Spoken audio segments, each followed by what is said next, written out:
কথা কইছ না ধরো আরে বাদে জ্বালাইতাছে কোন কষ্ট কাজে নিতে হবে কবে কো ওরে কেন আচ্ছা ঠিক আছে দেখো না আপনারা ঠিকই করব ভালো এই তোমার হাসি উঠতেছে তো তুমি কাছে আচ্ছা আচ্ছা রাসেল ভাইপার এবং দূর গরু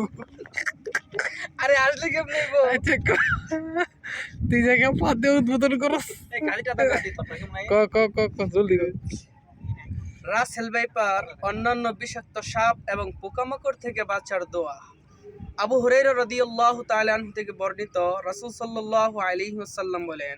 যে ব্যক্তি এই দোয়া সকাল সন্ধ্যা পাঠ করবে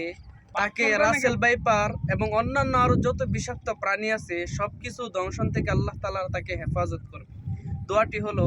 আউযু বিকালিমাতিল্লাহি তাম্মাতি মিন শাররি মা খালাক প্লিজ সকলে শেয়ার করে দিবেন যেন সবাই উপকৃত হতে পারে সবাই একটু পুদ মেরে দেন